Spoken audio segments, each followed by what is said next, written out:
नमस्कार दोस्तों, TET exam fever में एक बार फिर से आपका स्वागत है।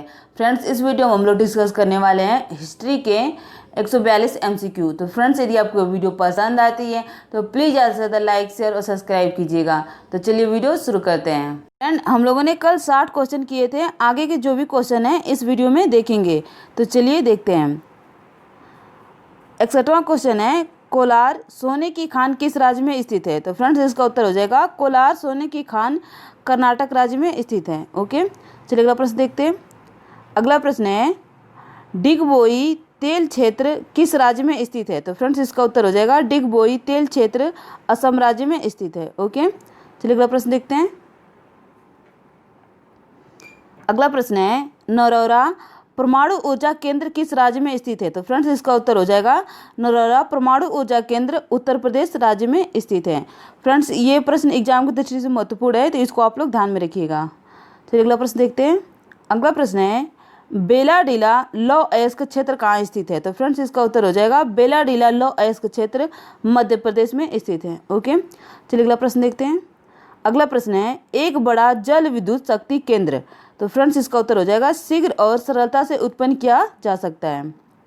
अगला प्रश्न है, सागर सम्राट है? तो फ्रेंड्स, सागर सम्राट तेल खोज जलयान है। ओके, चलिए अगला प्रश्न देखते हैं।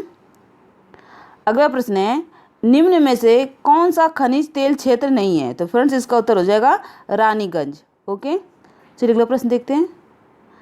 अगला प्रश्न है, क्षेत्रफल की दृष्टि से भारत विश्व का कौन सा देश है? तो फ्रेंड्स, इसका उत्तर हो जाएगा 7वां देश। ओके, चलिए अगला प्रश्न देखते हैं। अगला प्रश्न है, भारत को कितने प्राकृतिक भागों में बांटा गया है? तो फ्रेंड्स, इसका उत्तर हो जाएगा भारत को 5 प्राकृतिक भागों में बांटा गया है। अगला प्रश्न है, उत्तर प्रदेश में तेल शोधक कारखाना है? तो फ्रेंड्स, उत्तर प्रदेश में तेल शोधक कारखाना मथुरा में है। ओके, चलिए अगला प्रश्न देखते हैं। अगला प्रश्न है, काला हीरा कहा जाता है? तो फ्रेंड्स, काला हीरा कोयला को कहा जाता है। ओके, चलिए अगला प्रश्न देखते हैं।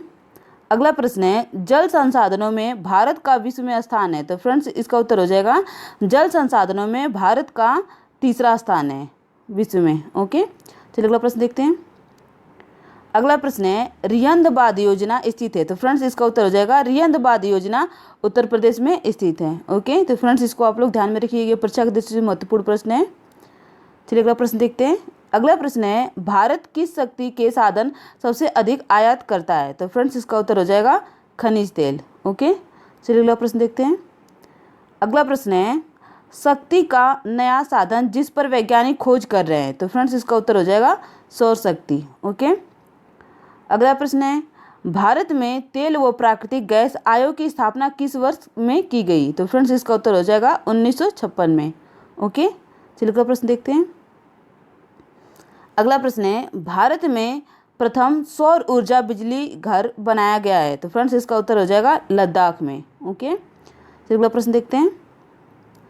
अगला प्रश्न है, शक्ति का परंपरागत साधन कौन सा है? तो फ्रेंड्स, इसका उत्तर हो जाएगा शक्ति का परंपरागत साधन पशु है। ओके, अगला प्रश्न है, सघन हिमालय के उत्तरी पूर्वी भागों की नदियों में संभावित जल विद्युत का भाग है? तो फ्रेंड्स, इसका उत्तर हो जाएगा 60%। ओके, चलिए अगला प्रश्न देखते हैं।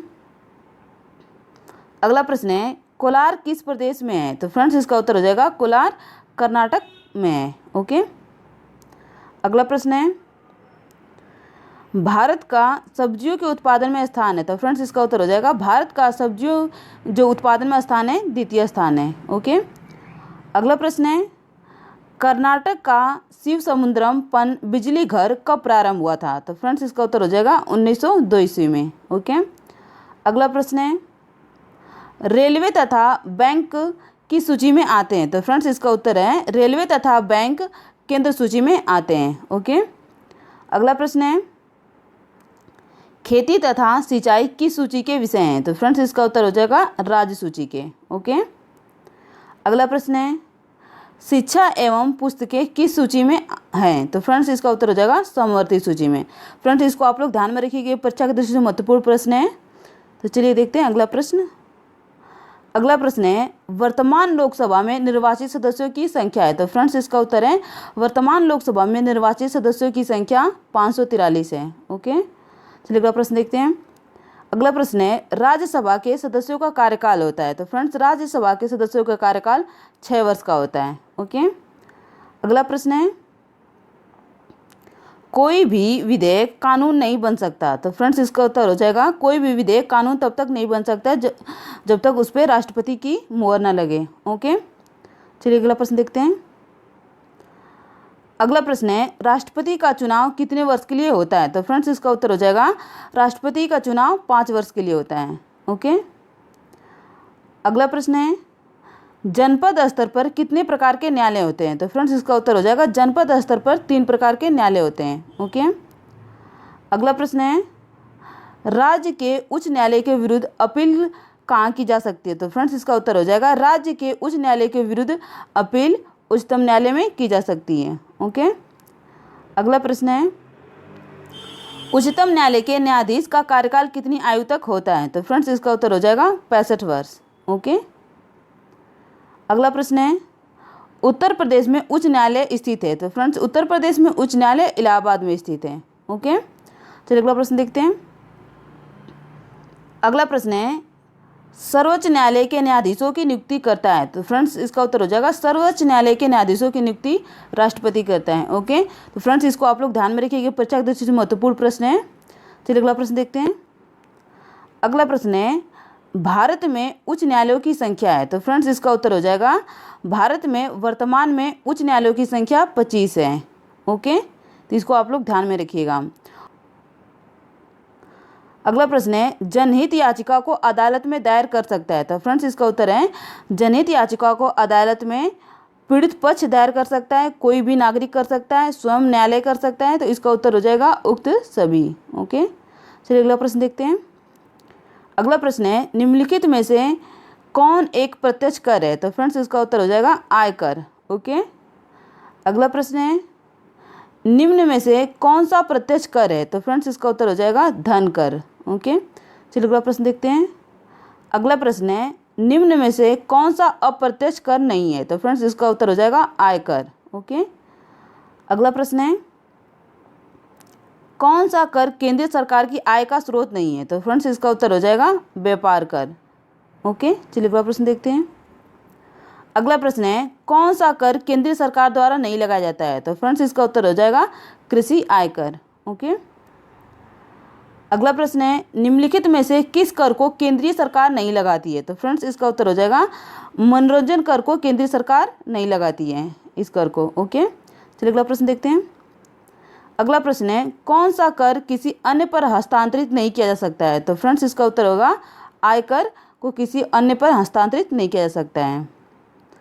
अगला प्रश्न है 11वीं पंचवर्षीय योजना का कार्यकाल क्या है। तो फ्रेंड्स इसका उत्तर हो जाएगा 11वीं पंचवर्षीय योजना का कार्यकाल वर्ष 2007 से 12 है। ओके, चलिए अगला प्रश्न देखते हैं। अगला प्रश्न है निम्न में से कौन सा बैंक के प्रकार नहीं है। तो फ्रेंड्स इसका उत्तर हो जाएगा साहूकार, जो ये बैंक का प्रकार नहीं है।